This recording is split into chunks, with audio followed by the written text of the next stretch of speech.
The air in the Sun Record studio was thick with a mixture of hope and sweat. For 19-year-old Elvis Presley, it felt like the most important air he'd ever breathed. Clutched his old beat-up guitar, its worn neck familiar beneath his fingers. Sam Phillips, the man who could make or break dreams in Memphis, leaned back in his chair, a half-smoked cigarette dangling from his lips, his eyes sharp and assessing. Beside him, Marion Keisker, his assistant, sat poised with a notepad, her expression unreadable. Elvis had walked miles to get here, his heart thrumming with a nervous excitement that rivaled the rumble of a freight train. He'd saved every spare dollar from his truck driving job for this moment, for this chance to sing into a real microphone, to hear his voice bounce off the studio walls. He knew he was different. He knew his voice held something special, something that wasn't like the crooners or the country singers on the radio. It was a feeling deep in his gut that he was meant to make music. "All right, son," Sam Phillips drawled, his voice gravelly. "Let's hear what you got. Make it good. Time's money." Elvis nodded, swallowing hard. He took a deep breath and launched into "That's All Right," a blues song he'd heard Arthur Crudup sing, but with his own unique twist, his own rhythm. He strummed the guitar, letting the notes vibrate through him. His voice, usually so confident when he sang alone in his room or in the shower, felt shaky at first, but as the melody took hold, as he poured his soul into the lyrics, a transformation happened. His body started to sway, his hips a natural, unconscious movement, his foot tapping out a restless beat. Closed his eyes, lost in the music, feeling the raw emotion of the song. When he finished, the silence in the studio was absolute. Elvis opened his eyes, heart pounding against his ribs, waiting for a sign, a nod, a smile. Anything. Sam Phillips was staring at him, unblinking. "Mac," Elvis asked, his voice a little too eager, a little too loud in the sudden quiet. Sam Phillips slowly pushed himself up from his chair and walked over to the recording console. He fiddled with a knob, then turned back to Elvis. "Son," he began, and Elvis's breath hitched. "You got a voice. That much I'll give you." A small spark of hope ignited in Elvis's chest. "But it's confused. It's not blues. It's not country. What exactly are you trying to do here? You sound like a Negro, but you look like, well, like you. And that wriggling, it's just too much. People won't understand it. It's too wild, too unrefined." The words hit Elvis like a physical blow. Too wild, too unrefined, this was him. "You're trying to do too much," Sam continued, shaking his head. "You gotta pick a lane, son. Either you sing country or you sing blues. You can't just mash them up and expect folks to listen. And that wiggle that's just distracting, no one's gonna take you seriously with that. It's a novelty at best and a gimmick at worst." "But Mr. Phillips, this is just how it comes out. This is how I feel it." "Feelings don't pay the bills, son." Sam snapped, a touch of impatience in his voice now. "Look, you got potential, maybe, but you're not ready, not by a long shot. You need to smooth out those rough edges. You need to find your sound, not just throw everything at the wall and hope something sticks. Go home, practice. Mugo wonder it demoni. That's enough for today, Marion. Let's get the next one in." Elvis stood there, his guitar feeling impossibly heavy in his hands. The air suddenly felt stale, suffocating. The hopeful hum had died, replaced by a deafening silence in his ears. Sam Phillips was already turning away, his attention shifting. He wasn't even worth another glance. "Thank you for your time, Mr. Phillips," Elvis managed to croak, his voice barely a whisper.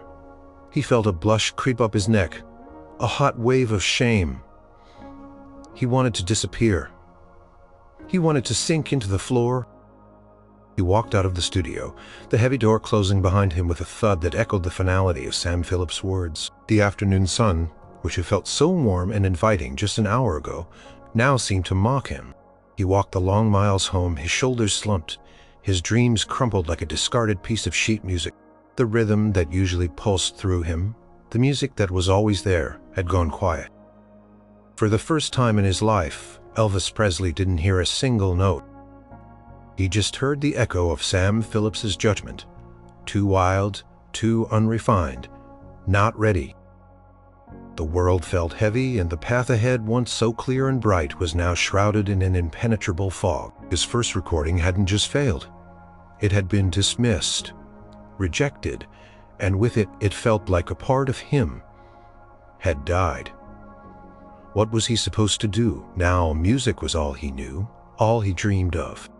Elvis stumbled through the front door of his small, humble home, the late afternoon light casting long shadows across the living room.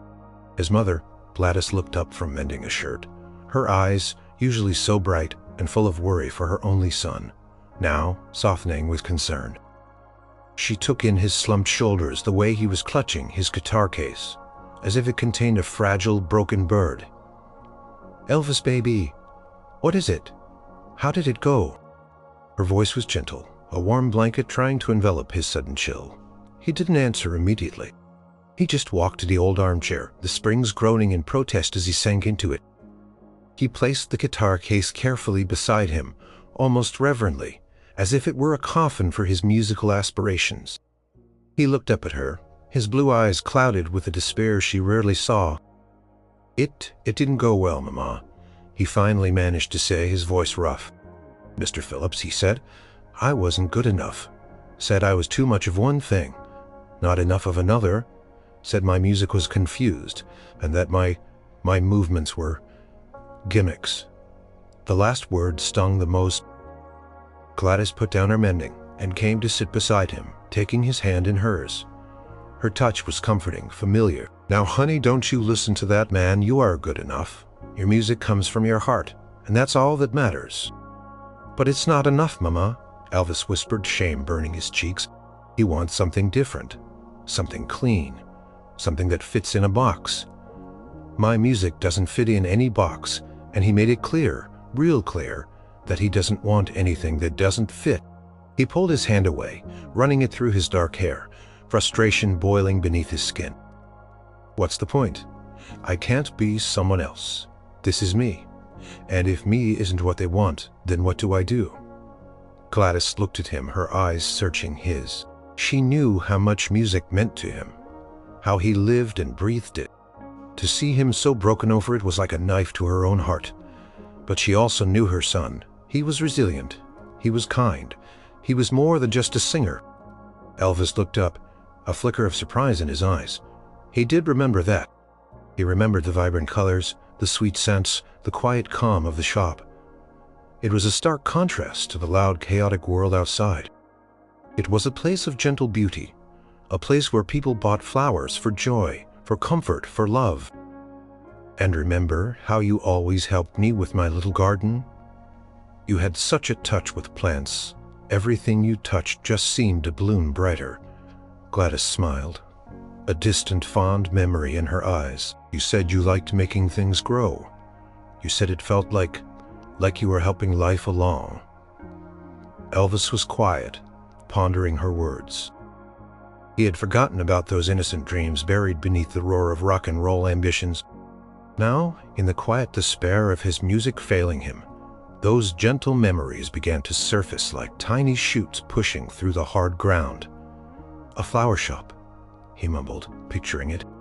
It was so far removed from the smoky clubs and flashing lights. He'd envisioned it was quiet. It was steady. It was safe. And it was so different, so utterly un-Elvis, that it almost seemed absurd. But the absurdity paradoxically made it appealing. It was a complete escape from the world that had just rejected him. "It doesn't have to be a flower shop, honey," Gladys said, seeing the gears turning in his head. "It could be anything. A quiet life where you still bring joy to people, just in a different way. You have such a kind heart, Elvis. You always have. You're good with people. You make them smile. That's a gift, too." He sat for a long time, the silence stretching between them, broken only by the chirping of crickets outside. The idea, outlandish as it seemed, slowly began to take root. His truck-driving job was enough to pay the bills, but it wasn't his passion music had been. And now that music seemed impossible. What else could he do that would still make him feel like he was contributing something good to the world? Making things grow? He mused aloud. Helping people find happiness in a little bit of beauty. He thought about the joy his mother got from a single rose, or the way a bouquet could brighten a sick room. It wasn't the roar of a crowd, but it was a quiet, steady ripple of goodness. "It sounds peaceful, Mama," he said, a faint glimmer of something other than despair in his eyes. "And it's a long way from a recording studio, isn't it?" Gladys squeezed his hand. "That's right, baby. A whole different world. But it's your world if you want it. Maybe it's a world where your kindness, your gentle spirit, can truly shine." The thought of turning away from music was agonizing, a physical ache in his chest.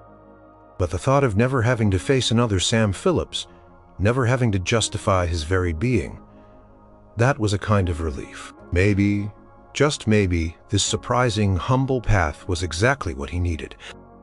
A fresh start, completely off-key from his previous aspirations, but perhaps in its own way a truer melody. The idea, once planted, began to sprout.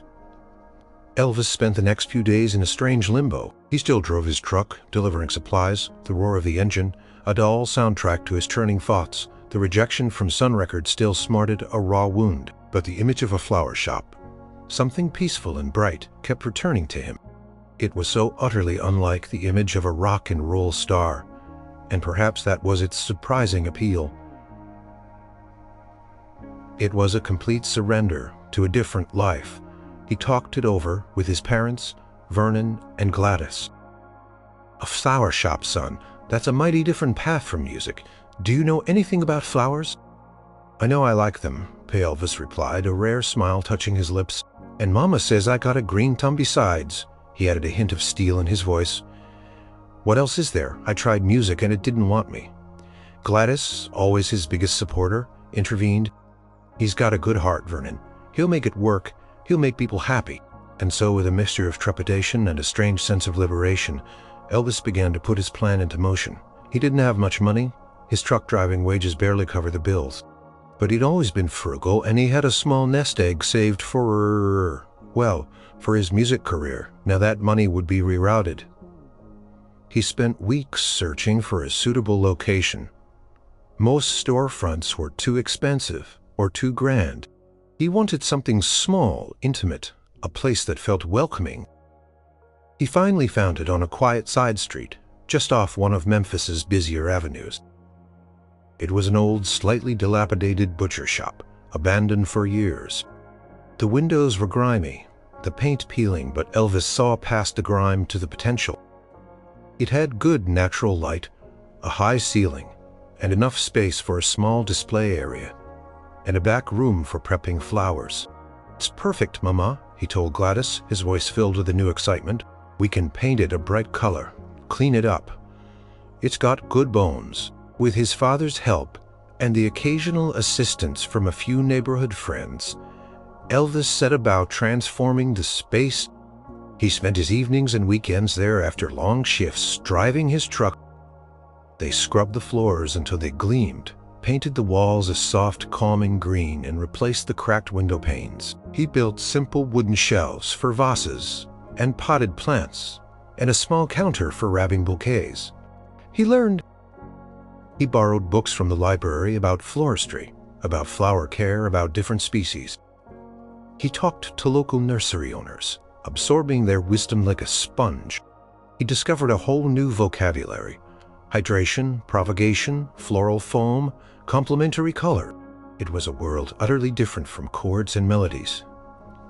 But it was just as intricate, just as beautiful. Choosing a name was harder. He wanted something that captured the essence of what he hoped the shop would be. Something warm, inviting. He thought about "Love Me Tender Blooms," but it felt a little too much. Then one evening, while polishing a vase, a familiar phrase popped into his head. He looked down at his scuffed, beloved blue suede shoes.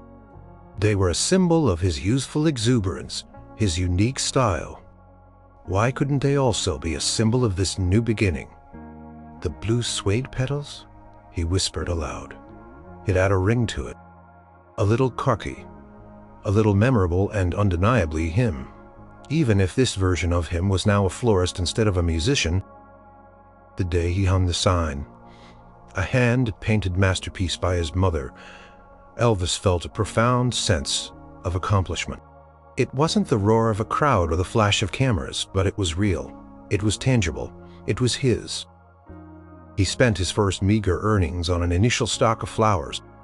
Roses, carnations, lilies, daisies, a riot of color and fragrance. He arranged them with a meticulous care he hadn't known he possessed, finding a strange meditative peace in the process. Each stem carefully placed, each bloom allowed to express its own beauty. On the grand opening day, a Tuesday, it was quiet. Just a few curious neighbors peeked in.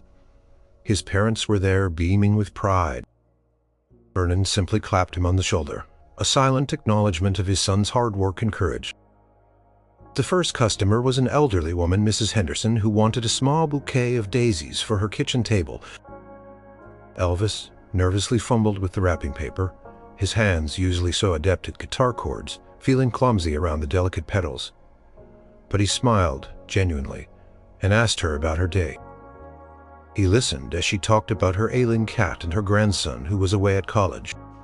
He tied the ribbon with a flourish, and when he handed her the bouquet, her face lit up. "Oh, young man, these are just lovely," she cooed. "And you have such a kind way about you. I'll be back." As she left the chime above the door tinkling softly, Elvis felt a warmth spread through him.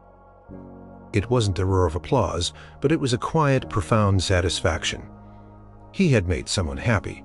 He had brought a little bit of beauty into her day. It was a different kind of melody, perhaps, but it was beautiful just the same. This was the Blue Suede Petals, and this, for now, was Elvis Presley. Life at the Blue Suede Petals quickly settled into a rhythm one far removed from the imagined spotlight of a music career. Elvis woke early before the sun painted the sky to collect fresh shipments of flowers from the wholesale market. The mornings were cool and crisp, the scent of damp earth and fresh blooms, a refreshing change from the stale air of a truck cabin. He learned to tell a healthy bloom from a fading one, to instinctively know which colors would sing together in a bouquet and which needed space. He'd spend hours in the back room, his strong yet surprisingly gentle hands trimming stems, removing thorns, arranging flowers into a kaleidoscope of colors. He hummed quietly as he worked, sometimes an old gospel hymn, sometimes a blues tune he'd heard on the radio. His voice, usually so powerful, was soft now, a low murmur that seemed to soothe the delicate petals around him. He wasn't performing, not for anyone but himself, and maybe for the silent, blooming audience of roses and lilies. Customers started to trickle in. At first, it was mainly the curious neighbors, drawn in by the fresh paint and the unexpected sight of young Elvis Presley, the truck driver, with the soulful eyes now surrounded by flowers. He greeted each person with a genuine smile. He listened intently as they described what they wanted, whether it was a corsage for a first dance, a sympathy bouquet for a funeral, or just a single sunflower to brighten a drab kitchen. He discovered he had a knack for it. Not just for arranging flowers, but for connecting with people. His natural charisma, which Sam Phillips had dismissed as a gimmick, was a quiet strength here. He remembered names, remembered little details about his customers' lives. He'd offer a gentle word of comfort to a grieving widow, share a laugh with a young man nervous about asking a girl to the prom, or patiently explain to a child the magic of a seed, transforming into a flower cake.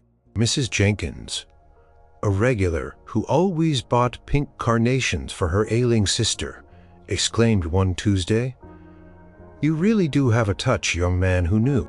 Elvis would just smile, a genuine, humble smile that reached his eyes.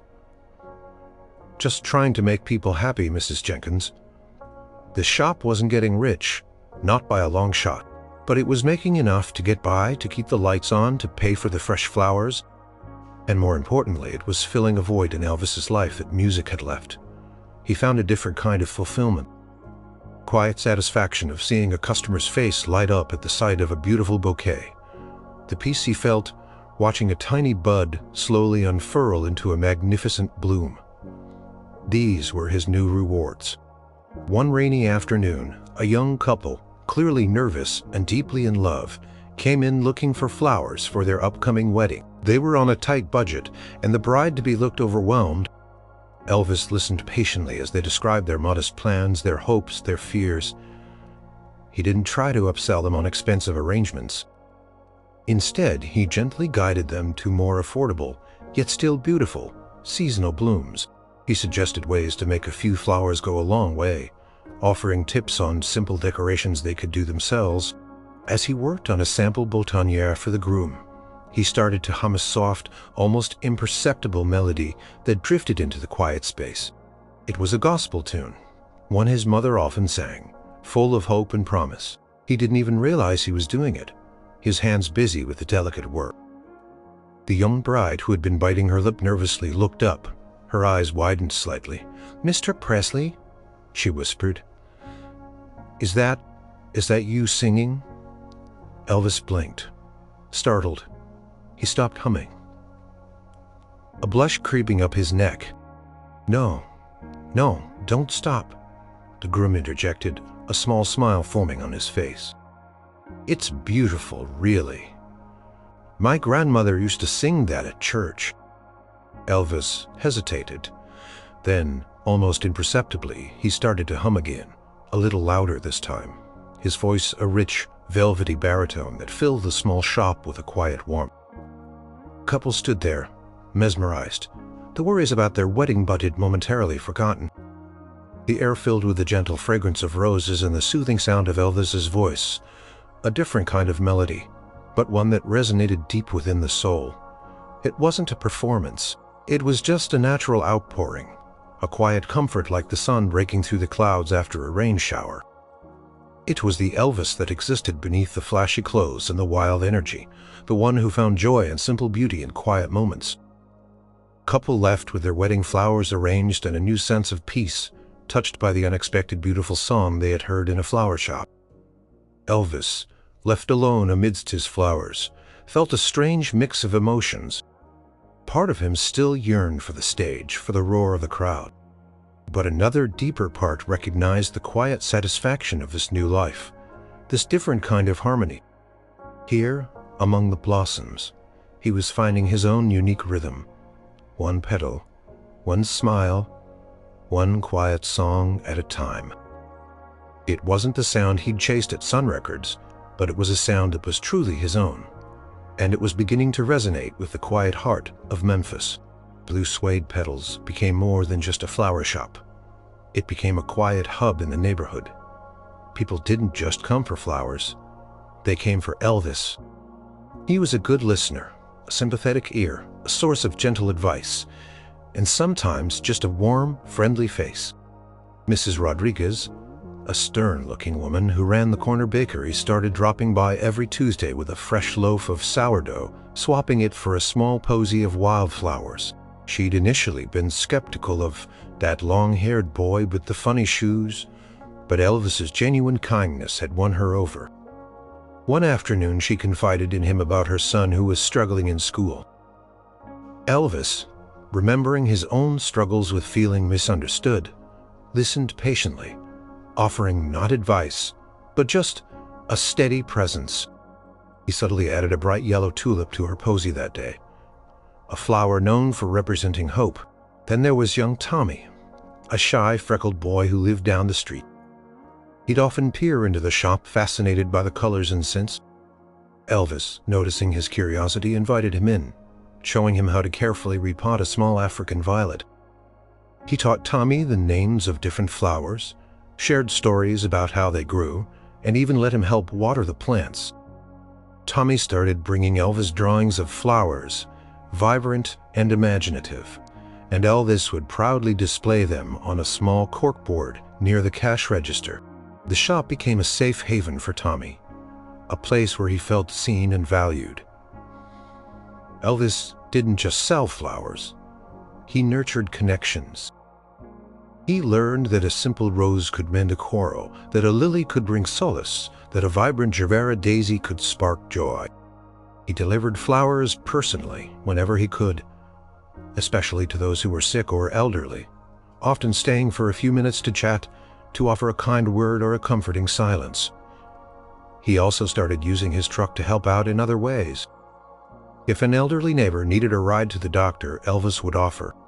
If a local church needed supplies moved, he'd volunteer his truck and his strong back. His gimmicky movements now translated into an eager willingness to help, whether it was lifting heavy crates of soil or carefully carrying delicate flower arrangements. One blustery Saturday, a harsh storm swept through Memphis, downing power lines and tearing at tree branches. The flower shop was spared, but several homes in the neighborhood lost their power. Elvis, without a second thought, turned his shop into a temporary refuge. He brewed pots of hot coffee on his gas stove, set out blankets, and offered a warm, dry place for people to gather. He kept the mood light, playing quiet records on his portable player. Not his own music, of course, but familiar country and gospel tunes that brought comfort. As the storm raged outside, the small shop was filled with the soft murmur of conversations, the clinking of coffee cups, and the gently fragrance of blooming flowers. Elvis moved among them, a steady, calm presence, making sure everyone had what they needed. Someone started humming along to a gospel song playing on the phonograph, then another, and soon a quiet, impromptu chorus filled the space. Elvis, busy pouring more coffee, found himself joining in his rich baritone blending, baiting with the voices of his neighbors.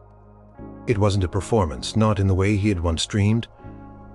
There were no bright lights, no screaming fans, but it was genuine, it was community, and it was deeply, profoundly moving.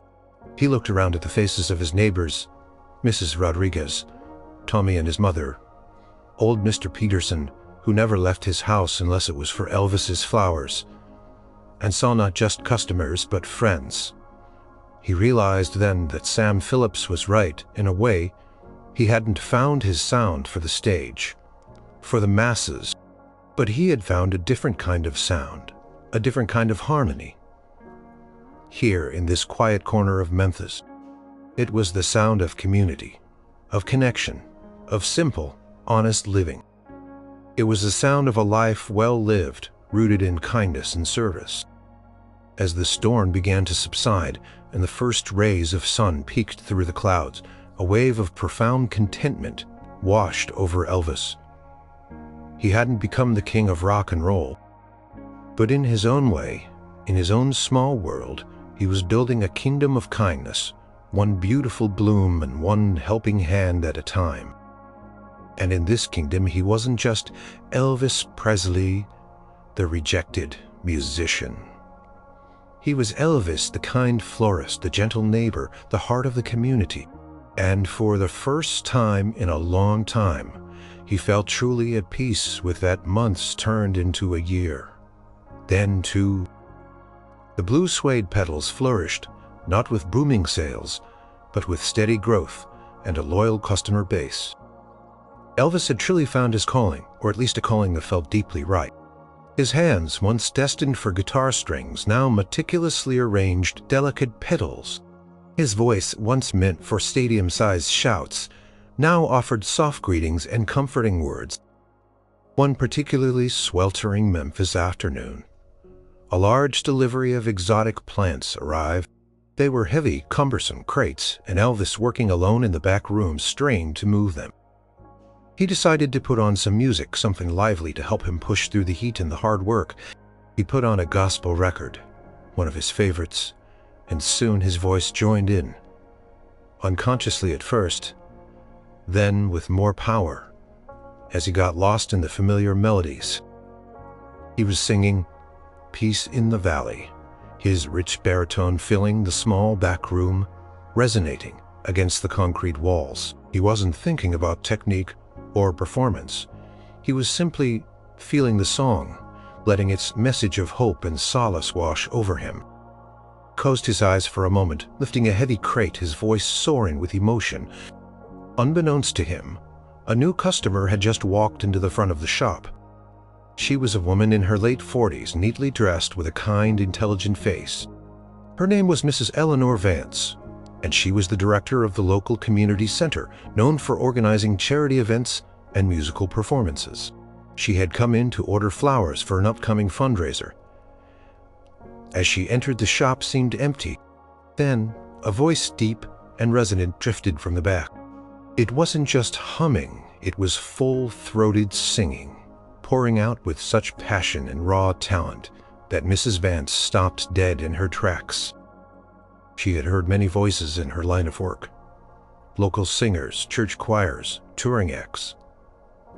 But this one was different. It had a unique texture, a soulful quality that wrapped around her, pulling her in. She walked further into the shop. Cautiously, the singing continued, a powerful yet controlled sound. It wasn't the polished perfection of a radio star. It was something wilder, more authentic, full of genuine feeling. She recognized the song, a beloved gospel standard. But she had never heard it sung quite like this. It was captivating, intriguing. She reached the doorway to the back room and saw him.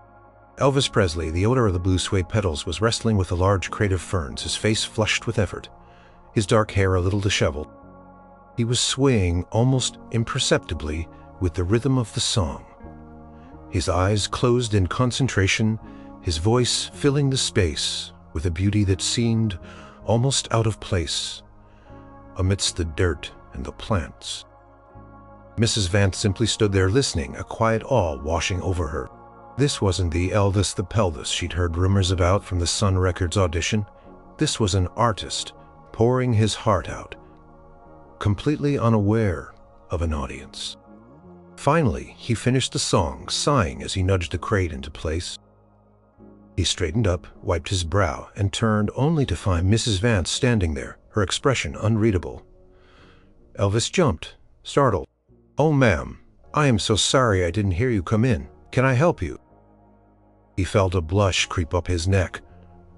Embarrassed to have been caught in such an unglamorous moment, singing to himself like a fool. "No need to apologize, young man," Mrs. Vance said, her voice soft but with an underlying current of excitement. "In fact, I should thank you. That was quite a performance." Elvis's heart sank a little. Performance, that word. It brought back the sting of Sam Phillips's rejection. "Oh, it wasn't a performance, ma'am. Just humming while I work." Humming. She raised an eyebrow, a faint smile playing on her lips. "If that's humming, I'd hate to hear you sing full out." She paused, her gaze direct. "My name is Eleanor Vance. I direct the community center. We're holding our annual Memphis Melodies charity concert next month. It's a humble affair, mostly local talent, raising money for the Children's Hospital." Elvis's stomach tightened. He knew what was coming. "I overheard you," she continued. "And frankly, Mr. Presley, your voice is extraordinary. Raw, powerful, full of soul. It would be a true gift if you would consider performing a song or two for our concert. No pressure, of course. Just a chance to share that beautiful voice with our community." Elvis stood frozen, a potted fern still clutched in his hand. His mind raced back to the humiliation at Sun Records. The words "too wild, too unrefined, gimmick" echoed in his head. He had buried his musical dreams deep under layers of soil and petals. Now here was someone, not a record producer, not someone looking for the next big thing, but a kind woman from his community, offering him a chance to simply share his voice. It wasn't about fame, and it was about community. He hadn't sung for anyone but himself and the flowers in years. The thought of stepping onto even a small stage, of hearing his own voice amplified, brought a mixture of terror and a long dormant yearning. This wasn't Sam Phillips. This was different. This was just Eleanor Vance seeing something in him he had tried to forget.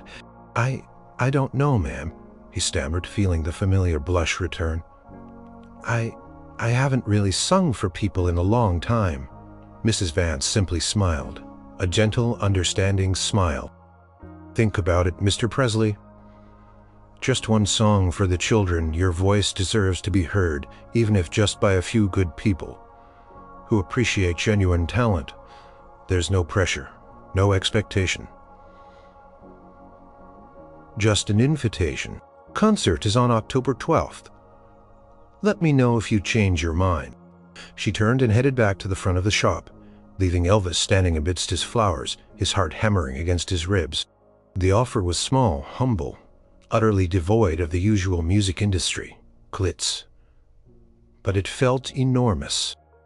It was an unseen melody reaching out to him from the quiet corners of his life, asking if he dared to sing again.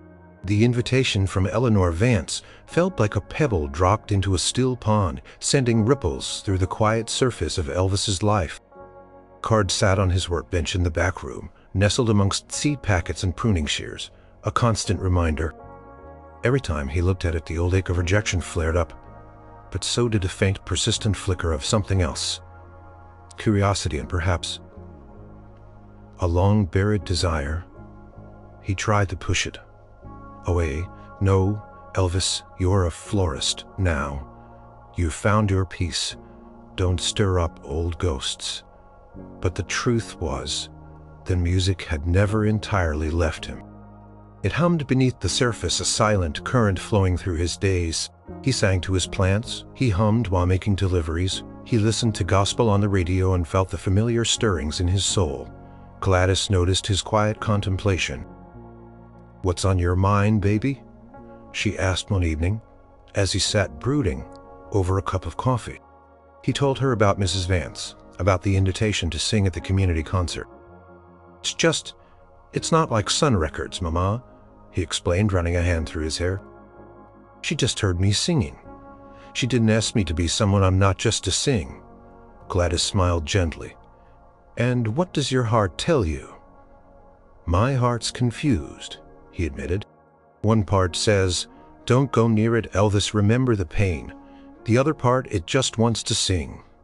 He looked at her, his blue eyes earnest. "But what if I'm no good? What if they laugh? What if I let people down again?" "You're never no good, Elvis," Gladys said firmly, taking his hand. "And the people who love you will never laugh. They'll be proud. You're not going for fame, are you? You're going to share your voice, to help out the community. That's a good thing, a beautiful thing." The idea of singing for the children at the hospital, for his community, began to chip away at his resolve. This wasn't about money or contracts. It was about offering a gift. He thought about Tommy, the shy boy he'd befriended, and the elderly folks he delivered flowers to, and Mrs. Rodriguez from the bakery. These were his people. If he sang for them, it would be different. It wouldn't be about conquering the world. It would be about connecting with his roots. He visited the community center. Eleanor Vance greeted him with a warm smile. No pressure in her eyes. "Just a simple stage, Mr. Presley. A few hundred folding chairs. We have a small band, a piano player, a bass, and a drummer. They're good local musicians. Nothing fancy." Elvis nodded slowly. Can I just come to one of the rehearsals? Just to listen, to see how it feels?" "Of course," she said, her smile broadening. "Come any evening, we're always here." He went that week. He stood in the shadows at the back of the hall, listening to a local gospel choir rehearse, then a young woman singing country ballads. The atmosphere was light, supportive. No one was judging. Everyone was simply sharing their talent for a good cause. He felt a familiar pull towards the music, a stirring deep within his bones. He even picked up his old guitar one night after the shop closed. He hadn't played it properly in ages, preferring to hum or sing a cappella. His fingers, calloused from pruning shears and lifting crates, were a little stiff, but the chords still came naturally. He played Peace in the Valley, the song Mrs. Vance had heard, and then a slow, soulful blues number. His voice, unburdened by expectations, filled the quiet shop, powerful and pure. The decision was slow, agonizing, but ultimately inevitable. The music was a part of him, an unbreakable thread in the fabric of his being. He couldn't deny it forever, but this time it would be on his terms. This time it would be for the right reasons. He called Eleanor Vance the next day. "Mrs. Vance, this is Elvis Presley," from the blue suede pedals. "Yes, Mr. Presley?" Her voice was warm, inviting. I'd be honored to sing at your concert." He paused, taking a deep breath. "But I'd like to sing something from the heart, something that feels true to me, not anything flashy." Eleanor chuckled softly. "Mr. Presley, that's exactly what we want, true and from the heart. Just you, your voice, and whatever you feel like sharing." A wave of relief washed over him. No demands, no judgments, just an open fire. The fear was still there, a knot in his stomach. But beneath it, a quiet excitement was beginning to bloom, like a hardy spring flower, pushing through the last vestiges of winter snow. He was going to sing again. Not for fame, not for money, but for his community, and for the simple, undeniable joy of it. And for Elvis Presley, the florist, that felt like a surprising perfect harmony. The night of the Memphis Melodies charity concert arrived, crisp and clear. Elvis felt a familiar flutter in his stomach, one he hadn't experienced since that fateful day at Sun Records.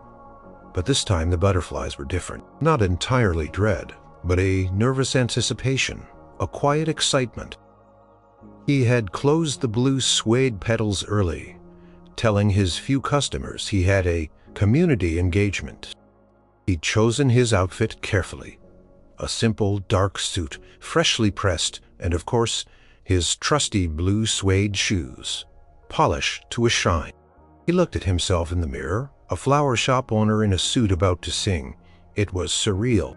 Backstage at the community center, the atmosphere was buzzing, but in a low-key, friendly way. Local musicians tuned their instruments. A choir warmed up with soft hums, and a few nervous dancers stretched. Mrs. Vance greeted him with a warm smile. "Glad you could make it, Elvis." She had started calling him by his first name, a sign of their growing familiarity. "The house is full." Full wasn't a stadium, but the main hall of the community center was packed with over 200 people. His neighbors, his customers, friends of friends, all there to support the children's hospital. He saw Mrs. Rodriguez from the bakery in the front row, waiting shyly. He spotted Tommy with his mother, their faces alight with excitement. It felt like family. He was scheduled to sing 2 songs. The first, a heartfelt gospel hymn, Amazing Grace, and the second, a bluesy ballad he'd always loved, Mystery Train, but slowed down, stripped of its wild energy and filled with a more contemplative, soulful feeling. He didn't want to bring out the gimmicks Sam Phillips had condemned.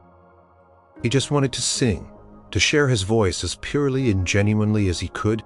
When his name was announced, a ripple of quiet applause went through the hall.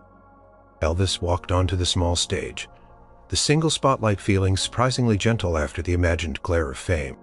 He gripped the microphone stand, his hands trembling slightly. He looked out at the faces in the audience, familiar, friendly faces, and took a deep breath.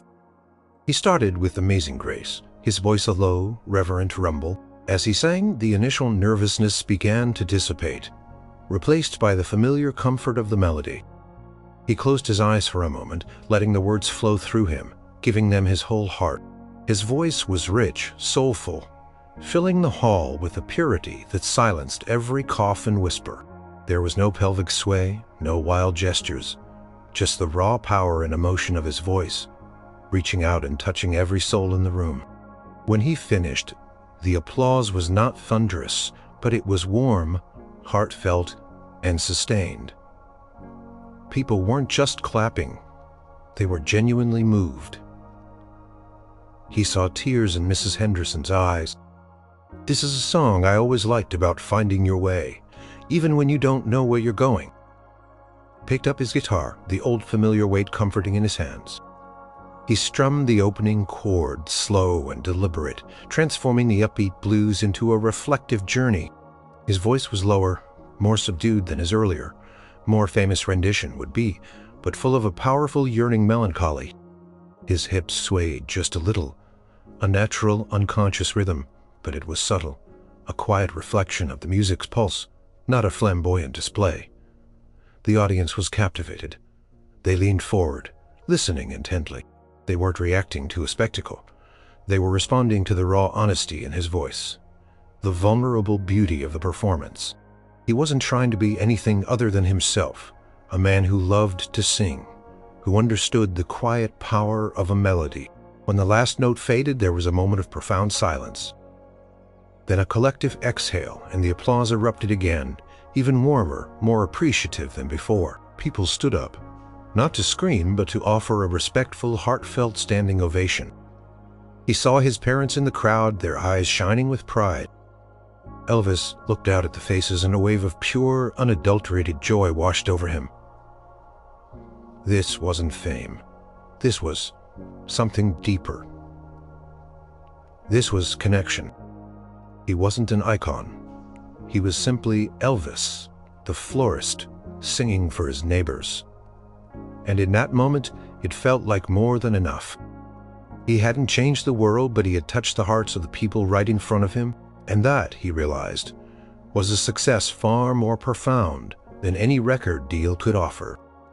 He bowed a genuine, humble bow and walked off stage, the warmth of the applause a comforting blanket around him. He felt, for the first time in a long time, truly, genuinely seen. The charity concert proved to be a quiet success. Not only did it raise a good amount of money for the children's hospital, but Elvis's performance became the talk of the neighborhood. People who had only known him as the gentle florist were astonished by the depth and power of his voice. They spoke of the quiet passion, the soulful delivery, the way he made each song feel like a personal conversation. The day after the concert, the Blue Suede Petals was busier than usual. Many customers mentioned his performance, offering compliments and encouragement. "Elvis, I had no idea you could sing like that.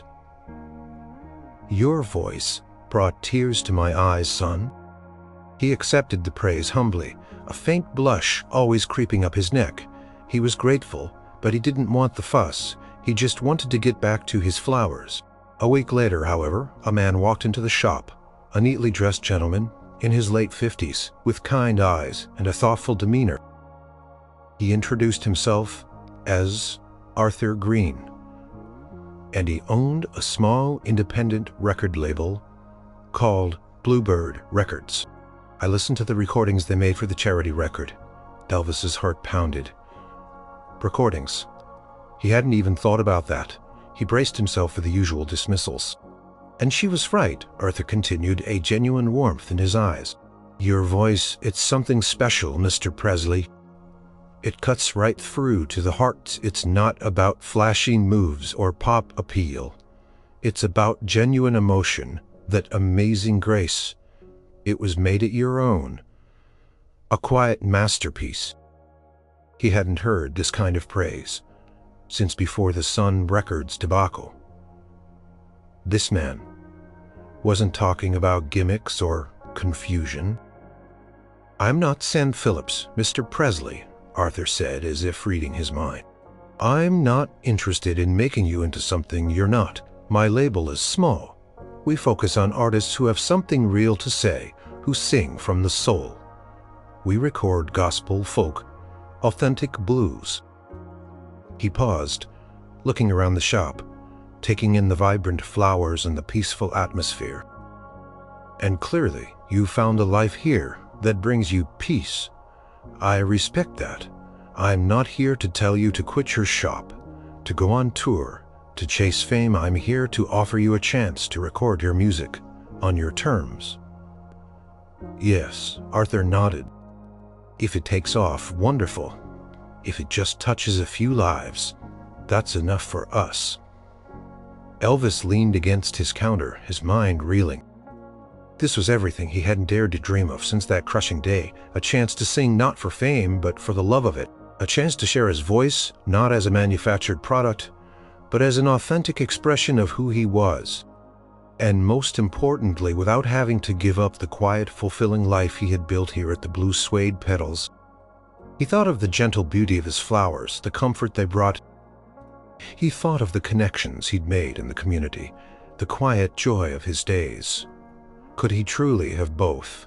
Could he sing and still be the florist? I don't know what to say, Mr. Green." Elvis finally managed, his voice hoarse with emotion.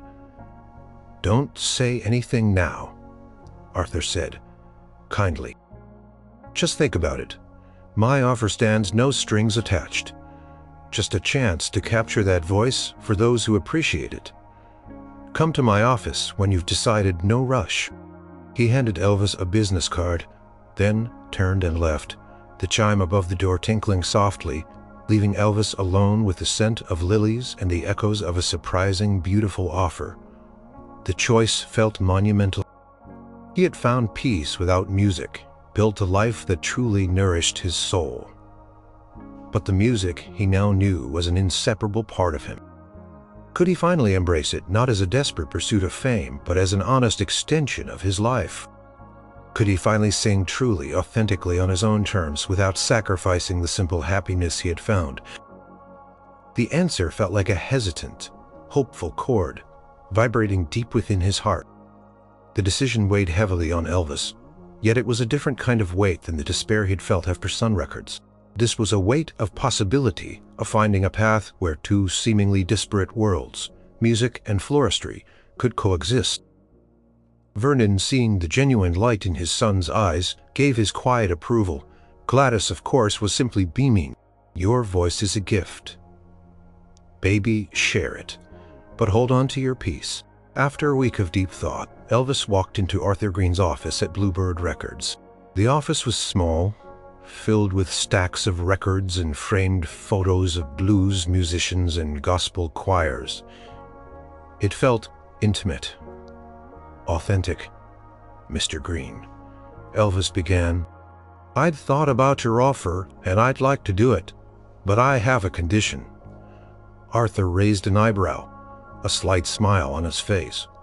"Oh? And what's that, Mr. Presley?" "I won't stop running the blue suede pedals," Elvis stated firmly. "My shop, my customers, my community, that's my life now. I'll record, yes, but only in a way that doesn't take me away from my business for long periods. No grueling tours, no endless demands for appearances. This music has to fit into my life, not to take it over." Arthur Green listened intently, a thoughtful expression on his face. Then he nodded slowly. "Mr. Presley, that's the most refreshing condition I've heard in a long time. It tells me your romanticy will only make your music stronger. We can make that work. Our studio is small, flexible. We can record in the evenings on your days off. We're not looking for a Menewings on your days off. We're not looking for a Mannings." And so, Elvis Presley, florist by day, recording artist by night, began his unexpected journey into music.